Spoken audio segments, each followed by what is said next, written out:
Hello. The morning air felt crisp as I stepped outside onto my small balcony, coffee in hand. My birthday was in 3 days, and for once, the thought didn't carry that familiar weight of dread. It had been a difficult year, one where grief had become a constant companion ever since my sister, my best friend, really passed away. I had been thrust into the role of caretaker for her son Liam, and while the adjustment was hard, his presence had been an anchor I didn't know I needed. At 19, Liam was no longer the shy boy who used to cling to my side during family gatherings. He had grown into a confident young man with broad shoulders and a presence that commanded attention, even in the quietest spaces. He still had that boyish charm that could light up a room, but there was something else now, something I couldn't quite define. "Good morning, Auntie." His voice called from the kitchen, the smell of pancakes wafting toward me. I smiled and set my coffee down, making my way inside. "Morning, Liam," I replied, watching him expertly flip a pancake. "What's the occasion?" He glanced over his shoulder, a mischievous grin spreading across his face. "Do I need an occasion to make breakfast?" "No, but you're up early and being suspiciously sweet," I teased, taking a seat at the counter. He laughed, the sound warm and genuine. "Fine, you caught me. I was thinking about your birthday. I wanted to ask, what do you really want this year?" I raised an eyebrow. "You don't have to get me anything, Liam." "Come on," he said, setting a plate of pancakes in front of me. "I know you say that every year, but this time it's different." His gaze softened. "It's your first birthday without Mom." The weight of his words settled between us. I hadn't let myself think about that, about how much her absence would be felt on a day that she always made special. "I just want to make it nice for you," he continued, his voice quieter. "Tell me what you want. Anything." I looked at him, my heart swelling with gratitude. "Liam, you're all I need." He smiled, but there was something behind that smile, something I couldn't quite place. "Well, maybe I'll surprise you then," he said, turning back to the stove. As I ate my pancakes, I couldn't help but watch him, wondering what was going through his mind. The past few weeks, I had noticed little things. How he lingered a bit longer when we talked, the way his compliments felt more personal. Maybe I was imagining it, or maybe the grief was playing tricks on me, making me sensitive to every shift in our dynamic. Still, his sudden interest in my birthday stirred a curiosity in me that I couldn't shake. The drive home from work felt longer than usual, and the weight of the day pressed on me as the early evening sun bathed the neighborhood in a golden hue. I sighed, the familiar ache of missing my sister creeping into my chest. I tried to push it aside, convincing myself that tonight would just be like any other birthday since her passing, quiet, uneventful, and filled with a bittersweet nostalgia. But when I pulled into the driveway, something was different. The house seemed to glow in the soft light, and as I approached the front door, I noticed colorful balloons tied to the mailbox and along the porch railing. Confused, I tilted my head. Did Liam do this? I pushed open the door, expecting silence, but instead, the warm scent of fresh flowers greeted me, along with the sight of vibrant bouquets scattered across the living room. My heart thumped. Balloons floated lazily above the furniture, and streamers hung from the ceiling, their ends swaying gently as if they were whispering secrets into the air. I barely had time to take it all in before. Surprise! Liam jumped out from behind the couch, followed by a chorus of familiar voices as my closest friends emerged from their hiding spots around the room. Liam stood front and center, holding a cake with glowing candles, as they all sang happy birthday in perfect harmony. I blinked, frozen in place, my mind struggling to catch up with what I was seeing. My friends, the decorations, the cake, Liam had done all of this? My chest tightened, and for a moment I thought I might cry. "Make a wish." Liam grinned, his eyes shining as he held the cake closer. I closed my eyes briefly, the warmth of the candle flames brushing against my skin. When I opened them, I smiled, blowing out the candles as cheers erupted around me. "How did you?" I began, but Liam cut me off with a playful wink. "Don't ask too many questions," he teased, setting the cake down on the coffee table. "Just enjoy it. You deserve this, Auntie." I looked around at the beaming faces of my friends, some holding glasses of champagne, others already helping themselves to the snacks and drinks set up on the dining room table. The air buzzed with laughter and light-hearted conversations, and for the first time in months, the house felt alive again. I turned to Liam, who was standing by the window, watching me with a soft, almost shy expression. "Liam, I don't even know what to say. This is incredible." He shrugged, his usual playful demeanor softening into something more genuine. "I just wanted you to feel special. I know this past year's been hard." My throat tightened, and I took a step closer, reaching out to squeeze his arm. "You have no idea how much this means to me." He smiled, but his gaze lingered, and for a moment, it felt like we were the only two people in the room. His hand brushed mine briefly, a small gesture, but it sent a warmth through me that I wasn't ready to acknowledge. The rest of the evening passed in a blur of laughter, drinks, and shared memories. My friends reminisced about past birthdays, and we toasted to new beginnings. Every now and then, my eyes would find Liam across the room, helping serve cake, refilling drinks, or simply standing in the corner with that quiet, proud smile. It wasn't until the guests started trickling out, leaving behind empty glasses and crumpled napkins, that the house fell silent again. I stood by the door, waving goodbye to the last of them, and when I turned around, I found Liam leaning against the kitchen counter, a glass of water in hand. "Cleanup can wait," he said, his voice low and soothing. "You should sit and relax." I chuckled, slipping off my shoes and walking toward him. "I can't let you do it all by yourself." He set the glass down and folded his arms across his chest, giving me a playful but determined look. "Consider it part of your birthday gift." I sighed in mock defeat and sank into the couch, kicking my feet up onto the coffee table. "Fine. But only because you've already spoiled me enough for one night." Liam laughed softly and joined me, sitting on the other end of the couch. For a moment, neither of us spoke.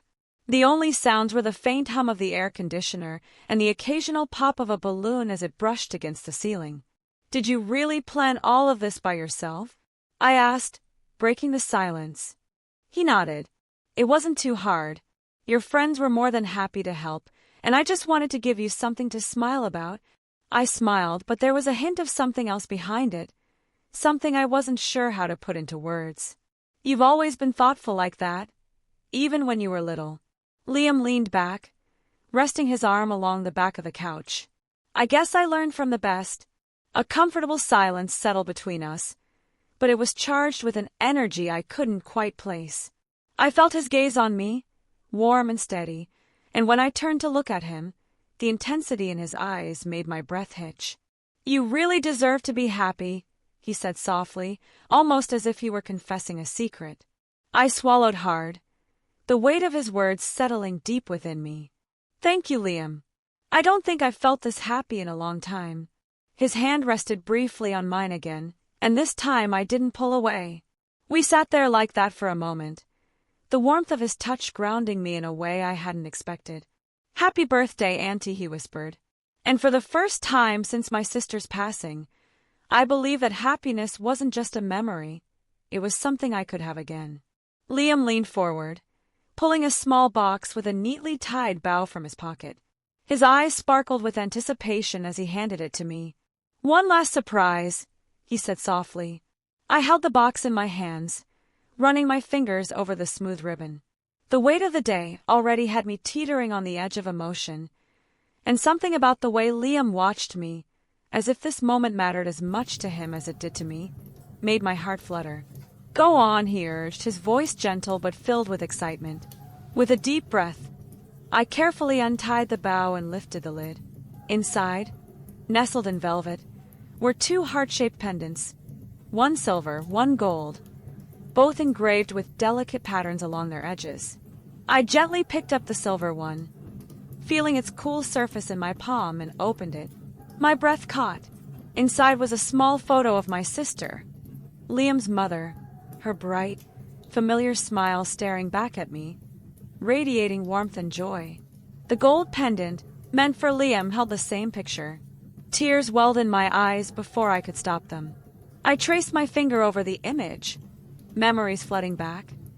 The sound of her laugh, the way she always knew what to say when life felt overwhelming. "Liam," I whispered, my voice breaking. He shifted closer to me on the couch, his hand covering mine as I clutched the pendant. "I thought it was time," he said softly, that we kept her close but stopped letting the grief define us. "She wouldn't have wanted that." I nodded, tears sliding silently down my cheeks. "She'd be so proud of you," I managed, my voice barely above a whisper. He smiled, though his own eyes glistened with unshed tears. "She'd be proud of both of us. We've been through so much, and you've held everything together when I couldn't. But now it's time we live, fully, for her and for ourselves." The room fell silent for a moment as I processed his words. My fingers tightened around the pendant, as though I could draw strength from it. He was right. My sister had always lived with an infectious joy, one that filled every corner of a room. She would have hated knowing we had let that light fade after she was gone. Liam wiped a tear from my cheek with his thumb, his touch warm and steady. "You look beautiful when you smile, Auntie. I've missed seeing it." I chuckled through my tears, shaking my head. "You're laying it on thick tonight, aren't you?" He grinned, his boyish charm disarming me once again. "Just being honest. You deserve to hear it." His gaze softened, and for a moment, the weight of his compliments felt heavier than they should have. There was something about the way he said them, like he wasn't just talking about my appearance but something deeper, something he saw in me that I had forgotten to see in myself. "Come on," he said suddenly, standing up and offering me his hand. "Let's get out of here." I raised an eyebrow, wiping the last of my tears. "Out? Where?" "Anywhere." He smiled mischievously. "Let's go for a drive around the city. We'll put the top down, play some music, and pretend we don't have a care in the world. Just for tonight." I hesitated for a moment, the weight of the day still pressing on my shoulders, but the excitement in his eyes was contagious. He was offering me a way out, a chance to breathe again, and I realized how much I needed that. "Okay," I said, taking his hand and letting him pull me to my feet. We grabbed our jackets, and within minutes, we were in his car, the night air crisp and refreshing as it rushed past us. The city lights blurred into streaks of gold and white as Liam sped down the quiet streets, the radio blasting a mix of upbeat pop and nostalgic classics. I laughed as the wind tugged at my hair, and for the first time in a long while, I felt light, untethered. Liam glanced over at me, his grin wide and carefree. "See, this is what I'm talking about. Just you, me, and the open road. No worries, no sadness. Just life." I tilted my head back, letting the cool night air kiss my face as I closed my eyes. The sensation was exhilarating, like I had shed a layer of the grief that had clung to me for so long. We drove past familiar landmarks. The park where Liam had played as a child, the coffee shop where my sister and I had spent countless mornings catching up, the bookstore where we had once gotten lost for hours. Each place held memories, but tonight they didn't weigh me down. They felt like gentle reminders of the life we had shared and the life still waiting for me. At a red light, Liam turned down the music and looked at me, his expression soft but serious. "I know I say this a lot, but I'm really glad I have you." I smiled, reaching over to squeeze his hand. "I'm glad I have you too." We sat there for a moment, the world around us quiet except for the hum of the engine. When the light turned green, Liam didn't drive forward right away. Instead, he leaned back, his gaze lingering on me in a way that made my breath hitch. "You know, I don't think I ever really understood how strong you were until this past year," he said, his voice barely audible over the hum of the city. "You've been my rock, even when you were barely holding yourself together. And you still managed to be the most amazing woman I know." I swallowed hard, his words hitting me in places I hadn't let myself acknowledge. I wasn't sure if it was the night, the intimacy of the moment, or the fact that Liam had always had a way of seeing through me, but I felt something shift between us, something that had been simmering beneath the surface for longer than I realized. "Thank you, Liam," I whispered, "for everything." He smiled, a warmth spreading across his face that made the night feel even more magical. "I'll always be here," he said softly, before cranking the music back up and accelerating down the street. As we drove through the city, the lights dancing around us, I realized that this was what living felt like. Messy, unpredictable, and beautiful in its own way. For the first time since my sister's death, I felt something other than grief. I felt alive. The night wrapped around us like a comforting blanket, the wind carrying a hint of autumn as Liam navigated the city streets with ease. The radio played softly now, something slow and nostalgic that perfectly fit the quiet magic of the evening. I leaned back in the passenger seat, my eyes half closed as the breeze brushed past me. The pendant around my neck felt warm against my skin, as though it carried the memory of my sister's presence, grounding me in this surreal but beautiful moment. Liam glanced over at me, that familiar mischievous grin tugging at the corner of his lips. "What do you say we make this night even better with some pizza?" I laughed softly. Pizza sounds perfect. I haven't had a late-night snack like that in years. There's a 24-hour place not far from here. Best pizza in the city, he said, making a sudden turn down a dimly lit street. Trust me, you'll love it. We pulled up to a small, unassuming pizzeria tucked between two closed storefronts. The neon sign in the window flickered as if it had been working overtime, but the smell wafting through the door made my stomach growl instantly. Liam hopped out of the car, and before I could follow, he waved me off. "Stay warm. I'll grab it." I watched him jog inside, his hands tucked into his jacket pockets as he disappeared through the door. The sight of him, so confident, so comfortable, brought a warmth to my chest. He had this way of making everything feel lighter, even when the weight of the past tried to creep in. A few minutes later, he returned with a box in hand and that boyish smile that I had grown to love. "Success," he announced, holding the pizza box like it was a prized treasure. We drove in companionable silence, the smell of melted cheese and warm dough filling the car. I wasn't sure where he was taking me, but I didn't ask. There was a quiet trust between us, an unspoken understanding that wherever we ended up, it would be exactly where we needed to be. Eventually, the city lights began to fade, replaced by the quiet hum of the outskirts. Liam turned onto a winding road that led us up a small hill, the trees thinning out until we reached an overhang that offered a breathtaking view of the entire city below. The lights stretched endlessly, twinkling like scattered stars on the ground, and the soft glow of the moon bathed everything in a silvery hue. Liam parked the car and shut off the engine, the sudden silence making my breath hitch. He grabbed the pizza box and stepped out, motioning for me to follow. The night air was cooler here, and I shivered slightly as I climbed onto the hood of the car. Without a word, Liam shrugged off his jacket and draped it over my shoulders. The warmth of it, combined with the faint scent of him, citrusy with a hint of something deeper, wrapped around me like a comforting embrace. "Better?" he asked, his voice low and gentle. I nodded, pulling the jacket tighter around me. "Much better. Thank you." We opened the pizza box between us, each taking a slice as we sat side by side, our legs dangling off the edge of the car. The view was breathtaking, but it was the quiet intimacy of the moment that made my heart race. There was something undeniably personal about sharing food under the stars, with nothing but the hum of the night to accompany us.